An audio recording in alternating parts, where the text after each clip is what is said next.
کا غم بہت جلدی اس کے دل سے نہیں نکلتا ہے. اس کا باپ انتقال کر جائے اس کا غم جلدی نہیں نکلتا ہے. پیار کرنے والی بیوی اچانک فوت ہو جائے تو اس کا درد جلدی نہیں نکلتا ہے. اور یہ آزمائش سب سے زیادہ جناب محمد رسول اللہ صلی اللہ علیہ وسلم کے اوپر آئی. اس لیے آج میری تقریر میں جتنے بھی واقعات ملیں گے آپ کو، ہر واقعے کے اندر یہ دکھایا جائے گا کہ اس واقعے میں بھی نبی کے آنسو نکلے، اس واقعے میں بھی نبی کے آنسو نکلے، اس واقعے میں بھی نبی کے آنسو نکلے. یا یوں کہہ لیجئے کہ میرے شیرشک، میرا ٹاپک یہ ہے کہ کہاں کہاں رسول کے آنسو نکلے. یہ سمجھ لیجئے کہ کہاں کہاں اور کون کون سا مقام تھا جہاں نبی اکرم روئے. ماں کے پیٹ سے پیدا ہوتے ہیں، صبح کا سورج نہیں نکلا ہے، ابھی فجر کی نماز کا وقت ہے، صبح صادق ہو چکی ہے، رات جا رہی تھی، دن آنے والا تھا. بالکل ایسے موقع پر جناب محمد رسول اللہ اپنی ماں کے پیٹ سے باہر آئے. ایسے موقع پر جانتے ہو اللہ تعالیٰ نے نبی اکرم کو ایسے ہی وقت کیوں پیدا کیا؟ دن میں بھی پیدا کر سکتا تھا یا رات میں. ہاں سنیے، اگر نبی اکرم رات میں پیدا ہوتے تو رات دن سے افضل قرار دے دی جاتی. اگر دن میں نبی اکرم پیدا ہوتے تو دن رات سے افضل قرار دے دیا جاتا. لیکن اللہ تعالیٰ کو ان دونوں وقتوں کو خوشگوار بنانا تھا اور دونوں کو اہمیت دینا تھی. ابن قیم نے یہی تطبیق نکالی. رات جا رہی تھی اور دن کی آمد تھی. نہ رات پوری طریقے سے گئی تھی اور نہ صبح کا سورج ہی نکلا تھا. صبح صادق کے بعد، نماز فجر کے بعد، سورج نکلنے سے پہلے، سورج کے طلوع ہونے سے پہلے میرے بھائیو جناب محمد رسول اللہ صلی اللہ علیہ وسلم اپنی ماں کے بطن سے، اپنی ماں کے پیٹ سے باہر آتے ہیں. عورتیں بیٹھی ہوئی تھی، جلدی سے اطلاع دی جاتی ہے عبد المطلب کو، آپ کے بیٹے عبداللہ کے گھر لگتے جگر آیا ہے، آمینہ نے چاند سا بچہ پیدا کیا ہے. عبد المطلب نے خوشخبری سنی، دوڑتے ہوئے آتے ہیں. آمینہ نے حیا سے گھونگھٹ مار لیا، چادر اپنے چہرے پہ ڈال لی. عبد المطلب مبارکباد دے رہے تھے. محلے کی عورتیں، قبیلے کی عورتیں مبارکباد دے رہی تھی. اور آمینہ بھی اس سے پہلے، اس بچے کو جنم دینے سے پہلے کئی مرتبہ عجیب عجیب خواب دیکھ چکی تھی. کبھی دیکھتی ہیں کہ مجھے جنت کی حوریں آسمان کی بلندیوں پر لے جا رہی ہیں، کبھی دیکھتی ہیں میں آسمان کی بلندیوں پر ہوں اور پہاڑ اور بڑے بڑے اونچے اور ٹیلے بالکل معمولی نظر آ رہے ہیں، پہاڑ بھی چھوٹے نظر آ رہے ہیں. کبھی دیکھتی ہیں کہ میرے جسم سے ایک روشنی نکل رہی ہے اور اس روشنی سے پوری دنیا روشن ہو رہی ہے. کبھی دیکھتی ہیں کہ میرے جسم سے نور نکلتا ہے اور اس روشنی سے کیسر و کسرا کے ایوانوں میں اندھیرا ہو جاتا ہے، ان کے چراغ بجھ جاتے ہیں. عجیب عجیب خواب دیکھ رہی تھی. میرے بھائیوں، ہوا کا سرد جھونکا تھا. آمینہ کے بدن سے محمد ابن عبداللہ کی پیدائش تھی. 7ویں دن نام رکھا جاتا ہے محمد. اس نام پر بھی لوگوں کو بڑا تعجب تھا، عبد المطلب نے ایسا نام کیسے رکھا ہے؟ یہ اس علاقے کا پہلا نام تھا. اس نام پر لوگوں کو بڑا تعجب ہو رہا تھا. دھیرے دھیرے آمینہ نے 1.5 مہینہ اپنے بچے کو پال لیا. مکے میں وبا پھیلی تھی، بیماری پھیلی تھی. قبیلے بنو سعد سے کئی عورتیں بچوں کی تلاش میں نکلی کہ ہمیں اچھا انعام ملے گا. وہ مکے میں داخل ہوتی ہیں اور ان کو بچے مل جاتے ہیں. حلیمہ سعدیہ کی قسمت میں محمد ابن عبداللہ آتے ہیں. محمد ابن عبداللہ کو لے کر وہ اپنے قبیلے میں جاتی ہیں. جو اونٹنی، جو سواری پہلے تھک تھک کر اور رک رک کر چلتی تھی، وہ اب راجدھانی سے بات کر رہی ہے. اور حلیمہ کی جس بکری کا دودھ اس کی اپنی بیٹی شیما کو بھی پورا نہیں ہوتا تھا، اب بکری نے ایسے دودھ دینا شروع کر دیا جیسے ساون بھادوں کی بارش ہو رہی ہو. 4 سال حلیمہ نے اپنے پاس رکھا. پھر ایک جنگل کے اندر محمد ابن عبداللہ کو ایک آدمی نے پوچھا تمہارا نام کیا ہے؟ جواب دیا محمد. وہ ان کو ایک ٹیلے پر لے گیا. زمین پر لٹا دیا، سینہ چاک کر دیا، دل نکال لیا، دل میں گوشت کا لوتھڑا تھا اس کو نکال کر پھینک دیا، دل کو زمزم سے دھویا اور دھونے کے بعد اسی دل کو سینے میں رکھ کے ہاتھ پھیر دیا۔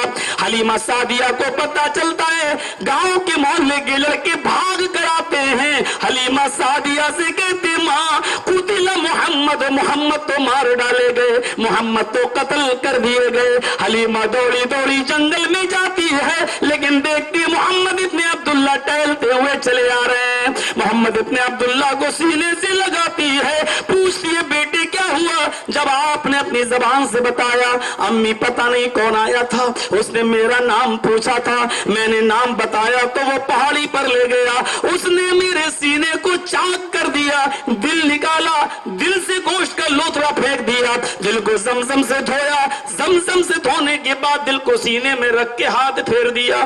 حلیمہ کہتی ہے تیرا دل نکالا؟ ہاں۔ تو نے دل کو دیکھا؟ ہاں۔ گوشت کا لوتھڑا نکال کر پھینکا تو نے دیکھا؟ ہاں۔ بیٹے کیا سنا رہے ہو؟ جس کا دل چیر دیا جائے، سینہ چیر دیا جائے، ان کو ان تمام چیزوں کا ہوش نہیں رہتا، پھر تجھے ہوش نہیں؟ نہیں، اس کے ساتھ تو یہ واقعات رونما ہو رہے ہیں۔ حلیمہ سعدیہ ڈر گئی اور وہ آمینہ کے پاس لے کر آ گئی۔ پھر 2 سال آمینہ نے رکھا اور 6 سال کے ہو گئے، تب آمینہ اپنے ماں کے گھر، اپنے باپ کے گھر محمد ابن عبداللہ کو لے کر جاتی ہے، ننیال میں پہنچتی ہے۔ محمد اپنے ننیال میں پہنچ جاتے ہیں صلی اللہ علیہ وسلم، 1 مہینہ رہتے ہیں اپنے ماموں کے ساتھ، اپنی خالوں کے ساتھ 1 مہینہ قیام کرتے ہیں، پھر مدینہ سے لوٹ رہے ہیں، ماں نے انگلی پکڑی، چلو بیٹے اب اپنے دادا کے گھر چلو، چلو بیٹے اب تم اپنے چاچا کے گھر چلو، چلو بیٹے اب ہم اپنے گھر چلتے ہیں۔ 1 مہینے کے بعد آمینہ جب لوٹ کر محمد ابن عبداللہ کو لے کر آ رہی ہے، لوٹا کر تو راستے میں ایک مقام پڑتا ہے، اس مقام کا نام ہے ابوا۔ اس مقام ابوا پر جناب محمد رسول اللہ کے باپ کی قبر ہے۔ آمینہ نے کہا بیٹے چلو میں تمہیں تمہارے باپ کی قبر دکھاتی ہوں۔ آمینہ نے انگلی پکڑی اور پہلی مرتبہ محمد ابن عبداللہ 6 سال کی عمر میں اپنے باپ کی قبر کو دیکھ رہے ہیں۔ آمینہ اشارہ کرتی ہے یہ تیرے باپ کی قبر ہے۔ محمد ابن عبداللہ اتنا جان چکے تھے کہ اس قبر میں جو آدمی لیٹا ہے وہ حال فی الحال اٹھنے والا نہیں ہے، وہ جلدی سے بیدار ہونے والا نہیں ہے۔ آپ نے پہلی مرتبہ اپنے باپ کی قبر کو دیکھا اور غم کے آنسو اس موقع پر پہلی مرتبہ جناب محمد ابن عبداللہ کی آنکھوں میں آتے ہیں۔ یہ 6 سال کی عمر تھی، پہلی مرتبہ اپنے باپ کی قبر کو دیکھ رہے ہیں اور پہلی مرتبہ باپ کی قبر کو دیکھ کر آپ کی آنکھوں سے آنسو بہہ پڑتے ہیں۔ یہاں سے آنسوؤں کا سیلاب جب شروع ہوا تو پھر رکنے کا نام نہیں۔ یہاں سے شروعات ہوتی ہے، اپنے باپ کی قبر کو دیکھا تو آنکھوں میں آنسو، ماں نے کسی طریقے سے تسلی دی، سمجھایا بجھایا اور پھر انگلی پکڑ کر لے کر چلی۔ ابھی 20 قدم چلی تھی، بمشکل 30 قدم چلی تھی، نہ جانے کیا خیال آیا، اس نے پیچھے مڑ کر اپنے شوہر کی قبر کو پھر دیکھ لیا، پھر محمد ابن عبداللہ کی انگلی کو چھڑایا، دوڑتی ہوئی آئی اور اپنے شوہر کی قبر سے لپٹ گئی، اپنے شوہر کی قبر پہ گر گئی اور جیسے ہی گری آمینہ کی روح بھی قبض عنصری سے پرواز کر گئی۔ باپ کی قبر کو دیکھا تو آنسو، ابھی آنسو خشک نہیں ہونے پائے تھے، آمینہ ہی نے سمجھایا تھا بجھایا تھا، بیٹے کے آنسو پہنچے تھے کہ اسی قبر کے پاس اپنے ماں کو بھی دیکھ لیا کہ میری ماں کی روح بھی نکل گئی، میرے ماں کا بھی انتقال ہو گیا۔ جب ماں کی انتقال کی بات جب نبی کی سمجھ میں آئی تو اپنے ماں کا چہرہ دیکھا، یہ دوسرا موقع تھا جو اسی جگہ پھر نبی اکرم کی آنکھوں میں آنسو جاری ہو گئے۔ یہ دوسرا موقع تھا، یہاں پھر محمد ابن عبداللہ کی آنکھوں میں آنسو آ گئے۔ کسی طرح گھر لایا گیا۔ اب آپ اپنے دادا عبد المطلب کے ساتھ اپنی ماں کو دفن کے لیے جا رہے تھے، کرنے کے لیے علاقے کی ایک بھیڑ تھی. جب آمینہ کو مٹی دی جا رہی تھی، سارا جو بھی مٹی دینے والے لوگ تھے بڑے غمگین نظروں سے، نگاہوں سے روتے ہوئے مٹی دے رہے تھے، اور سب کی نظریں اس یتیم بچے کے اوپر پڑی تھی کہ اس کا تو باپ بھی نہیں ہے، اب تو ماں بھی چلی گئی. جب سارے لوگ مٹی دیتے ہوئے محمد کے بارے میں سوچ رہے تھے، اس وقت محمد ابن عبداللہ اپنی ماں کی قبر کو دیکھ دیکھ کر رو رہے تھے. آپ کے آنکھوں میں اس وقت بھی آنسو تھے. یہ تیسرا موقع تھا جب آپ کے آنکھوں میں آنسو آئے. میرے بھائیوں، میں نے کہا نا کہ جب یہاں سے آنسوؤں کا سیلاب شروع ہوا تو پھر ان آنسوؤں کے سیلاب نے رکنے کا نام نہیں لیا، اور ابھی تو شروعات ہوئی ہے آنسوؤں کی. ابھی دیکھیے وہ کون کون سے مناظر ہیں میرے بھائیوں جہاں نبی اکرم صلی اللہ علیہ وسلم کی آنکھوں میں آنسو آ رہے ہیں. دادا نے نبی اکرم کی پرورش کرنا شروع کر دی. دادا بھی اپنی عمر کی دہلیز کو پہنچ چکے تھے، لیکن فکر تھی تو یہی تھی کہ اس پوتے کا کیا ہوگا. اس کا باپ نہیں ہے، اس کی ماں نہیں ہے، 8 سال کی عمر ہو چکی ہے، میں بھی نازک مراحل سے گزر رہا ہوں، میرا انتقال ہو گیا تو اس بچے کی پرورش کون کرے گا. عبد المطلب کو اپنے پوتے کی پرورش کی فکر ہے، لیکن عرش والا عبد المطلب کی اس فکر و سوچ پر مسکرا رہا ہوگا. اور شاید میرے پیارے ساتھیوں، اس نے تو خیر پورا خاکہ، عالم الغیب ہے، وہ جانتا ہے کسی کی پرورش کیسے، اس کا ایک نظام اپنے حساب سے چلتا ہے. لیکن عبد المطلب کو کیسے بتایا جائے کہ تمہیں فکر کرنے کی ضرورت نہیں ہے، اس بچے کی پرورش کے پورے نظام کا خاکہ عرش والے نے تیار کر رکھا ہے. تم جاؤ، رخصت بھی ہو جاؤ گے تب بھی اس کی پرورش میں کوئی گڑبڑی نہیں ہوگی، کیونکہ مجھے اس بچے کو آگے چل کر ساری کائنات کے لیے سید ولد آدم بنانا ہے، سید الانبیاء بنانا ہے. ہمیں اس بچے کو رحمت للعالمین بنا کر بھیجنا ہے. یہاں دادا کی اپنی عمر کو پہنچے اور محمد ابن عبداللہ کی عمر 8 سال ہوئی کہ دادا بھی چاچا کے سپرد کر چکے. دادا کا جب انتقال ہوا تو محمد ابن عبداللہ کی آنکھوں میں آنسو آ گئے. مجھے نہ باپ کی محبت ملی، 6 سال سے زیادہ مجھے ماں کی محبت بھی نہیں ملی. 6 سال میں 4 سال تو حلیمہ کے گھر گزر گئے، 2 سال مجھے اپنی ماں کے گھر ملے، یہاں تک کہ 2 سال ہی میں اپنے دادا کی محبت پا سکا. عرش والے نے کیسا نظام بنایا، یا دادا بھی انتقال کرے گئے. دادا کا انتقال ہوا تو محمد ابن عبداللہ کی آنکھوں میں آنسو تھے. کسی طرح لوگوں نے سنبھالا، نبی اکرم کی آنکھیں خشک ہوئی. جب جنازہ اٹھتا ہے عبد المطلب کا اور قبرستان کی طرف جا رہا ہے، جب سارے لوگ عبد المطلب کی قبر کو مٹی دے رہے تھے، اس وقت مٹی کو دیکھتے ہوئے محمد ابن عبداللہ کی آنکھوں میں آنسو آ رہے تھے. آپ اس وقت بھی رو رہے تھے، آپ کی نگاہیں اشک بار تھی. ایک یہ موقع تھا جناب محمد رسول اللہ صلی اللہ علیہ وسلم کی آنکھوں میں آنسو کے آ جانے کا. دیکھتے جائیے، اپنے باپ کی قبر کو دیکھا پہلی بار تو آنسو، وہیں اپنے ماں کا انتقال ہوا تو آنسو، ماں کو دفن کیا گیا تو آنسو، عبد المطلب کا انتقال ہوا تو آنسو، عبد المطلب کو دفن کیا گیا تو آپ کی آنکھوں میں آنسو. چچا نے پالا، پرورش کی، لیکن چچا نے کچھ زیادہ لمبی مدت تک پرورش کر لی. اور اسی اسنا میں محمد ابن عبداللہ محمد رسول اللہ بن جاتے ہیں.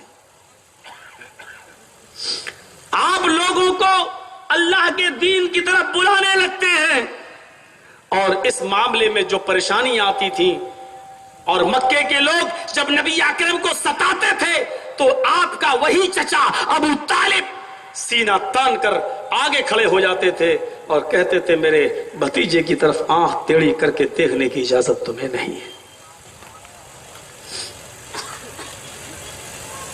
ایک دن بلایا، عرب کے لوگ آئے، مکے والے، ابو طالب پانی حد سے آگے چڑھ چکا ہے، اب اپنے بھتیجے کو روک لو نہیں تو ہم سے برا کوئی نہیں ہوگا. کیا کر لو گے؟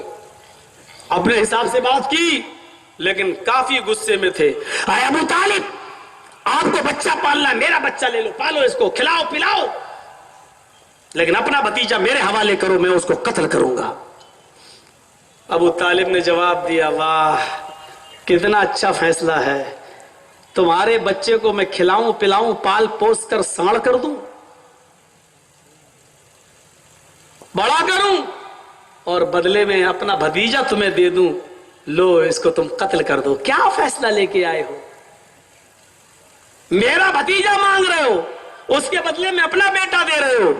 تمہارے بیٹے کو میں کھلا پلا کر بڑا کروں، ساڑ بنا دوں، اور بدلے میں میرے بھتیجے کو لے کر تم قتل کرو، یہ فیصلہ لے کر آئے ہو میرے پاس. کسی طرح رخصت کیا، لیکن ڈر لگ گیا، یہ کافر کبھی بھی کچھ بھی کر سکتے ہیں. آپ نے اپنے بھتیجے سے بات کی اور اکیلے میں بات کی، میرے بھتیجے میری اوپر حد سے زیادہ بوجھ مت ڈال. آج یہ لوگ آئے تھے اور ایسا ایسا کہہ رہے تھے، بھتیجے چھوڑ دے، کیوں تو ان کے پیچھے پڑا ہوا ہے، یہ تیری جان کے دشمن ہے، چھوڑ دے جو تو دعوت دے رہا ہے. اس موقع پر آپ نے پہلی مرتبہ حق گوئی سے جو جواب دیا وہ یہ تھا، چچا جان اگر یہ کافرین مکہ سورج اکھاڑ کے لے آئیں اور دائیں ہاتھ پر رکھ دیں اور چاند لے کر آئیں بائیں ہاتھ پر رکھ دیں، چاند کا توڑنا سورج کا اکھاڑنا ناممکن ہے، لیکن یہ تو ممکن ہو سکتا ہے، لیکن میں اللہ کی دعوت سے باز آ جاؤں یہ ممکن نہیں ہو سکتا. اے چچا جان اگر میرا وجود آپ کے اوپر بھاری پڑ رہا ہے تو آپ ہٹ جائیے، میں آپ کے اوپر بوجھ نہیں بننا چاہتا.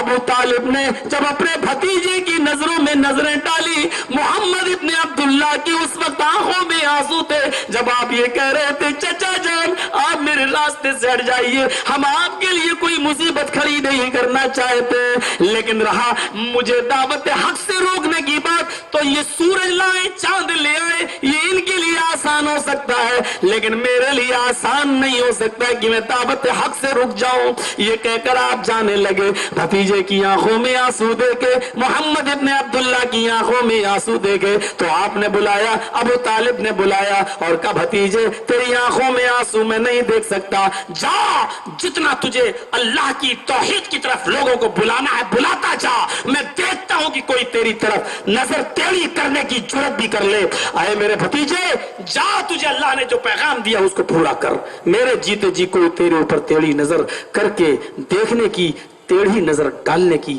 ہمت نہیں کر سکتا. اس موقع پر آپ کی آنکھوں میں آنسو تھے. اور پھر موقع آیا، ایک دن یہ چچا بھی اس دار فانی سے جانے لگا، مرض الموت میں مبتلا ہے، خبر آتی ہے جناب محمد رسول اللہ کے کانوں میں آواز آتی ہے، آپ کے چچا کی سانسیں اکھڑ رہی ہیں، انتقال کا وقت قریب ہے. اپنے چچا کی بیماری کی خبر سنتے ہیں، دوڑتے ہوئے آتے ہیں، بھاگتے ہوئے آتے ہیں. اس موقع پر میرا چچا کہیں اسی حال میں انتقال نہ کر جائے، اگر حالت کفر میں مر گیا تو بڑا برا ہوگا، جہنمی ہو جائیں گے. چلو آخری موقع پر شاید بھتیجے کا درد سمجھ لیں، میرے دل کی آواز سمجھ لیں. لیکن ایسے موقع پر آپ اندر جاتے ہیں جب ابو جہل بیٹھا ہوا ہے، ابو لہب بیٹھا ہوا ہے، قریش کے کئی لوگ وہاں بیٹھے ہوئے ہیں، لیکن ایسے نازک موڑ پر محمد ابن عبداللہ نے موقع کو غنیمت سمجھا اور اپنے چچا سے کہا، میرے چچا آپ کی چاچا آفری کی سپرد ہو رہی ہے، آپ اس دنیا سے رخصت ہونے والے ہیں، یہ بیماری ایسی ہے صرف لا الہ الا اللہ کہہ دیجئے. آئے میرے لا الہ الا اللہ پڑھ لیجئے. آپ لا الہ الا الا اللہ کہہ دیجئے. اگر سب کے سامنے کہنے میں شرم آ رہی ہے تو اے چچا جان صرف میرے کان میں کہہ دیجئے لا الہ الا اللہ. میں آپ کو یقین دلاتا ہوں اگر آپ نے لا الہ الا اللہ کہہ دیا اور میرے کانوں نے لا الہ الا اللہ سن لیا تو قیامت کے دن میں اللہ تعالیٰ سے آپ کی شفاعت کرا لوں گا, اللہ سے آپ کی سفارش کرا لوں گا, کیونکہ آپ نے قدم قدم پر میری حمایت کی ہے, قدم قدم پر میرا ساتھ دیا ہے. اے چچا جان میرے کان میں ہی کہہ دیجئے. ادھر ابو جہل نے کہا آخری وقت میں مسلمان ہو جاؤ گے, عبد المطلب کا دین چھوڑ دو گے, اپنے باپ دادا کا دین چھوڑ دو گے؟ یہ بہت برا عقیدہ ہوتا ہے. میرے باپ یہی کرتے آئے, میرے دادا یہی کرتے آئے, جلدی نہیں چھوٹتا یہ. ابو جہل نے کہا ابو طالب کیا اپنے باپ کا دھرم, اپنے باپ کا دین چھوڑ دو گے؟ اور بھی لوگوں نے کہا, لوگ کہیں گے ڈر گیا, ڈرپوک تھا ابو طالب. ابو طالب کے سمجھ میں آ گیا, کہنے لگے اے بھتیجے ضد نہ کرو, مجھے بار بار لا الہ الا اللہ کہنے پر مجبور مت کرو, بار بار مت کہو. آئے میرے بھتیجے میں لا الہ الا اللہ کا اقرار نہیں کر سکتا, میں چاہتا ہوں کہ اپنے باپ دادا کے دین پر ہی مروں. بھتیجے نہیں, ضد نہیں, میں تمہیں اپنے انتقال کے بعد مصیبت میں نہیں ڈال سکتا. میرے انتقال کے بعد لوگ کہیں گے محمد نے آخری وقت میں ڈرا دھمکا کر اسلام قبول کروا لیا. میں نہیں لا الہ الا اللہ پڑھوں گا, میں اپنے باپ اپنے دادا کے دین پر ہی مرنا چاہتا ہوں. اور ابو طالب کا انتقال ہو جاتا ہے. ابو طالب کا انتقال ہو جاتا ہے. جب ابو طالب کی سانسیں اکڑ گئیں, انتقال ہو گیا, اپنے چچا ابو طالب کے انتقال کو دیکھ کر آپ نے ان کی ڈیڈ باڈی کو دیکھا تو آپ کی آنکھوں میں آنسو آ گئے. آپ اپنے چچا کو دیکھتے ہیں کہ آپ کے انتقال ہو گیا تو اس وقت بھی آپ کی آنکھوں میں آنسو آ گئے, اور درد صرف یہ تھا, تکلیف اس بات کی تھی کہ میرا چچا حالت کفر میں مر گیا, میرے چچا کو کلمہ نصیب نہیں ہوا, لا الہ الا اللہ کا میرے چچا نے اقرار نہیں کیا.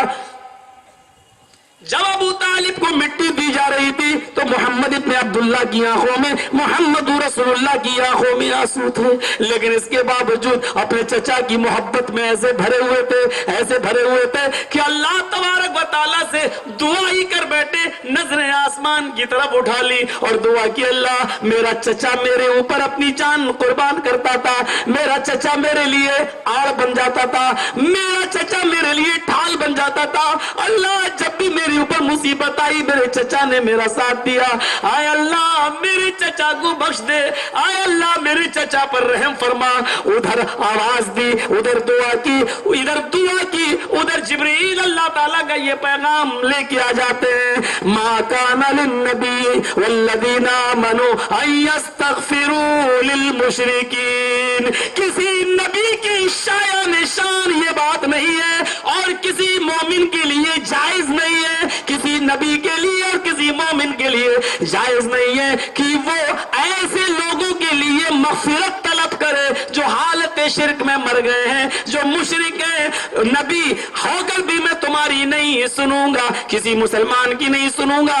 اگر کسی مشرک کے لیے استغفار کریں گے, مغفرت کی دعا کریں گے تو اے نبی میں تمہاری بھی نہیں سنوں گا, اے محمد میں تمہاری بھی نہیں سنوں گا, کسی مسلمان مومن کی نہیں سنوں گا. اللہ تعالیٰ نے نبی اکرم کی اس دعا کو ریجیکٹ کر دیا اور کہا اے محمد نہیں سنوں گا میں تیری دعا, تیرے لیے جائز ہی نہیں ہے کہ تو کسی کافر کے لیے کسی مشرک کے لیے دعا کرے. میرے بھائیوں, اللہ کے رسول فرط محبت میں اپنے چچا کے لیے دعا کر رہے ہیں, لیکن عرش والے نے ریجیکٹ کر دیا. شرک قبول نہیں ہے, سب منظور ہے, کان میں کہہ دو لا الہ الا اللہ میں بخشوا لوں گا, لیکن کفر کی حالت میں اور شرک کی حالت میں مر گئے تو شرک کہتے کسے ہیں؟ شرک ہے کیا؟